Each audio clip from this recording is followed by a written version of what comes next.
Well, thanks Naveen for joining us today at L&D Today, and we're really glad you could make time for this intervention, right? Uh, so now starting off with the interview, uh, 18 years experience, been in the industry, a long time spent. Now before I come to that part, I'd like to take you back into the memory lane and understand, your childhood. How did you grow up and everything? So a little about your childhood. Where did you grow up, and how were you as a child? Wow, that's really a long time, isn't it? Thank you so much for having me. Uh, well, my father retired from a bank. He worked for the bank, pretty much that's how careers were at that point in time. You would spend 25, 30 years of your career in one single organization, wasn't it? I mean, that's how the world has changed now for India at least.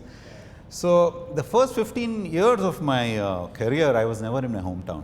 When I say hometown, I do come down from south of India, born from south, and I graduated from south, but everything else before that has been across India.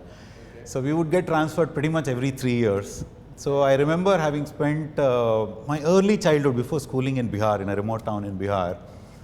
I started my education in Kolkata.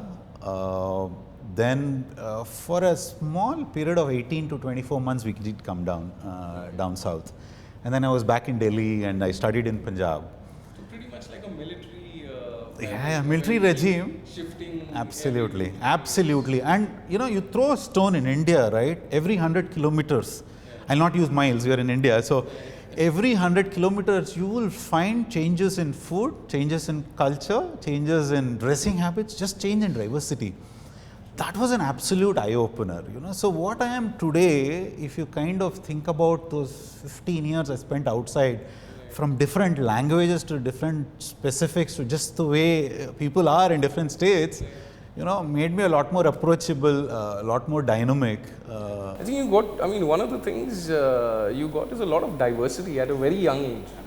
Understanding. Absolutely, absolutely.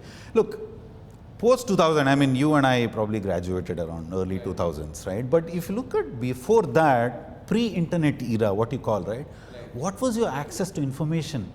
That is what I had actually. What you call as diversity, what you could probably sit on a laptop or a tablet and learn today, I could actually have that access at that early age. Absolutely, very much, And that's why I was so dynamic that I pretty much matured early in terms of, taking on responsibilities, right? So that was definitely a critical impetus for me to have been, Interesting. Tell us a little about your parents, your family. Yeah. So, like I mentioned, my dad retired from the bank, and my mother was always a housewife, but the pillar of the family. I remember my mom actually getting me admitted to a school, right? And at that point in time, I don't know if you know, Kolkata was led by a chief minister called Jyoti Basu, the longest serving chief minister of India, right? So my dad did go in, and I remember there were a lot of union problems. It's a left-run government, how it is. A lot of unions and all that.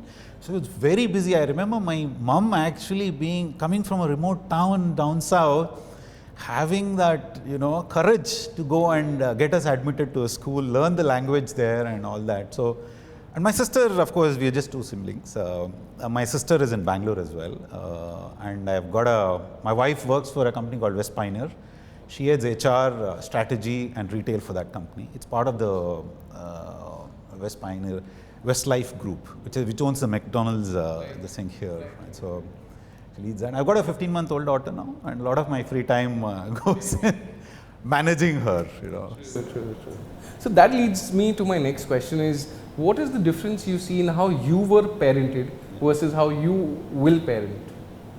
Or rather have started parenting? Yeah, absolutely. 15 was just started and learning the tricks of the trade, not necessarily the trade as well. Well, let me be honest. I think my parents were very good parents. I had a fantastic childhood. If I were to look back, I think my parents were a combination of naivety as well as being assertive when required. We were admonished a lot of times for stuff that we did, but they never did not allow us from doing things. We could experience a lot of things, and pretty much that's how I got into sports as well. I started playing cricket at a very early age, experienced a lot of traveling as well, with my family on holidays and stuff like that. But you still had that respect gap. You know what I mean? I mean, I would not swear in front of my parents even today, right? But just the information access that kids have. My daughter started playing with the phone. She knows how to put on YouTube at the age of 14 months. She's 15 now. She knows how to put on YouTube, kids, right? I mean, that's so. I think I got to be more of a mentor or a coach than that respectful parent who's respected. You know, you got to be more of a friend or a mentor today. The only thing that I'm trying to inculcate or give her what I learned was, one, the humility that my parents taught me, and the respect for people irrespective of their social standing.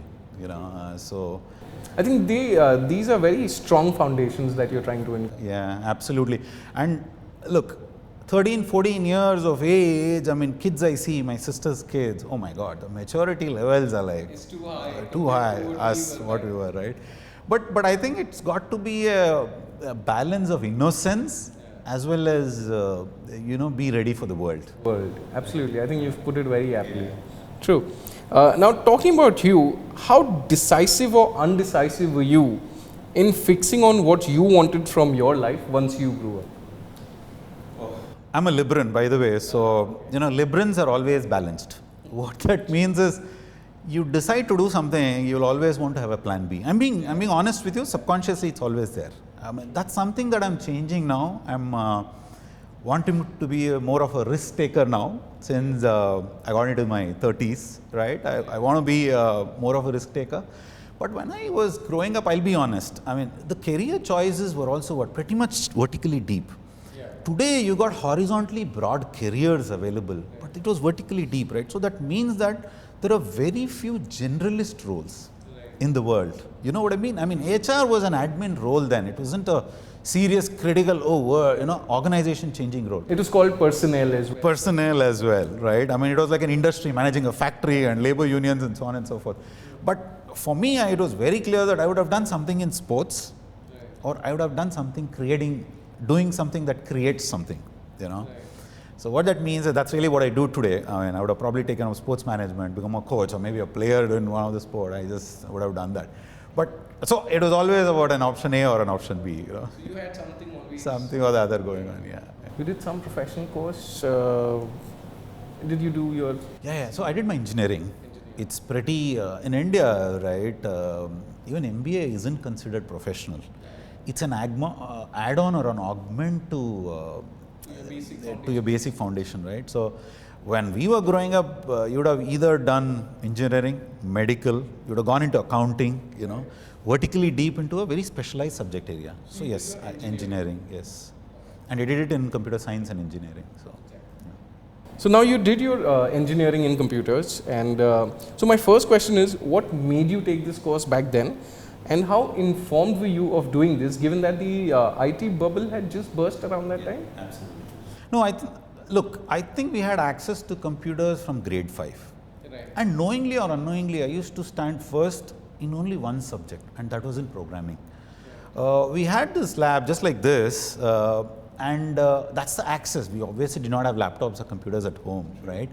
But I would love to, and what happens with computers, you realize, is you can pretty much see your results when you create something.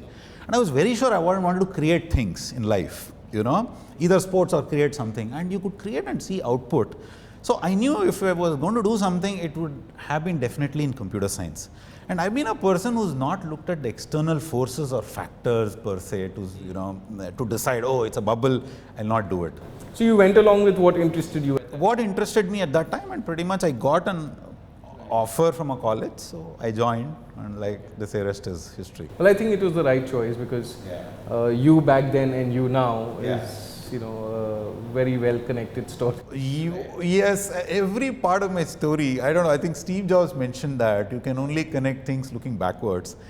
Either, you're left with no choice, but you have to connect whatever the heck you did before, or otherwise, the story just, gets together. That's what really happened for me as well.